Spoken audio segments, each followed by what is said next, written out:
Hello, I'm Father Michael Simoni, pastor of the Church of Gesu. For 130 years, Gesu has stood in the heart of Milwaukee as a symbol of faith. Back in 1893, when construction was beginning, more than 20,000 people from throughout the region gathered on Wisconsin Avenue for the laying of the cornerstone. Ever since then, generations of Catholics have continued to come to this magnificent building for baptisms, weddings, funerals, and countless other masses and services.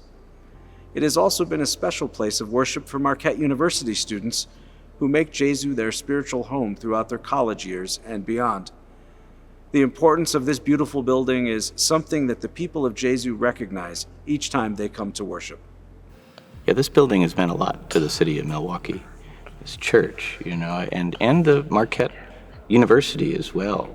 And so many people have been married here and come to worship here. I hear stories, I'm sure you have too, of judges and lawyers, people coming over from the courthouse, praying to God to help them make good decisions, just decisions, loving, compassionate decisions.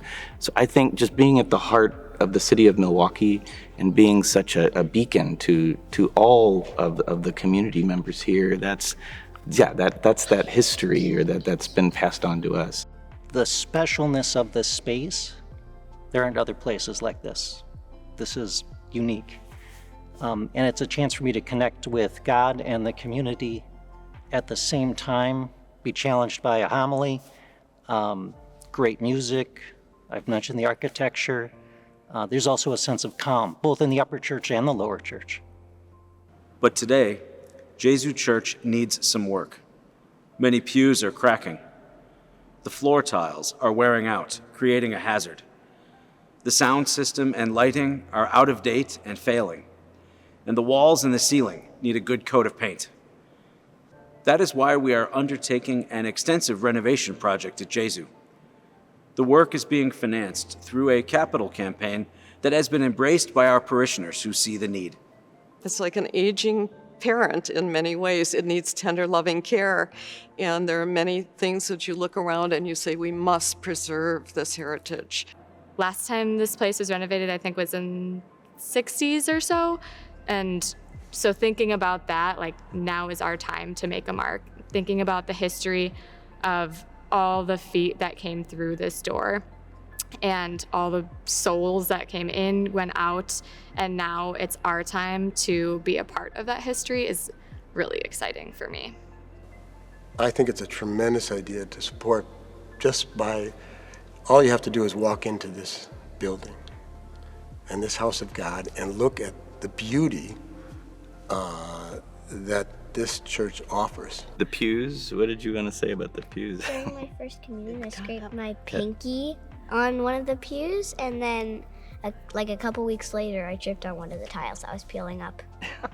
So yeah, I mean, it's about even the kids notice. Sometimes, there's some things that it's that maintenance that needs to be done. In order to address all of the problems inside the church, the renovations will be extensive. What will Gesu look like when it is done? Here is what to expect. As you enter through the front exterior doors, you will find a new stairway with several handrails installed to make it easier to navigate the steps. The railings are curved to help welcome and guide you to the entrance doors of the church. When you walk through the second set of doors, you will notice we are removing several pews to make room for the new baptismal font. Looking up, you will see new lighting. These are energy efficient, and the design conforms to the historical nature of the building. New pews made of solid oak are designed to be as close as possible to the design of the pews that were originally installed in the 1890s. The flexible seating layout provides more options for different types of liturgies, as well as multiple areas for those in wheelchairs or with other special seating needs. At the front of the church, on either side of the sanctuary, ramps provide accessibility for those with mobility issues, as well as easier access for bringing items up to the sanctuary for decorating and maintenance. Just as Jesus should be at the center of our lives, the tabernacle will be located in the center of the sanctuary as a reminder that the Eucharist is the source and summit of our faith. Looking up again, you will see the large overhead speakers are gone, replaced by a new sound system with much smaller speakers attached to the columns. A special feature will allow those with hearing aids to get a much clearer audio feed. The windows of the church were restored about 10 years ago, but the walls and the ceiling will be getting a new coat of paint. Most areas will be repainted in a similar color. However, the apse behind the altar will be enhanced with a blue background and stars to remind us of heaven, surrounding an image of the Holy Spirit represented as a dove, with a cross emanating from behind it. The new baptismal font will allow for full immersion baptisms for adults and older children, as well as infant baptisms. The placement at the church entrance, in line with the altar and tabernacle, emphasizes baptism as the entry into the Christian community and its deep connection with the Eucharist. It invites the entire community to gather and participate in the baptismal liturgy. An ambry for the holy oils will be located near the font. The cost of the renovations is $10 million. It's a big investment, but we are receiving tremendous support from community members and friends of Gesu, and especially our parishioners, who realize how important it is to preserve this spiritual and historic treasure in Milwaukee.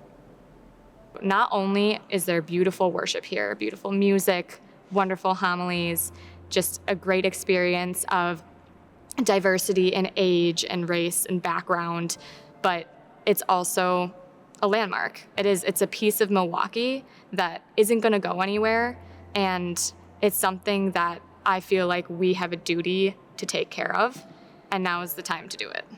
I recognize that the space that I get to worship in on a regular basis, that's a privilege. I did not contribute to the initial building of this church. Others did that.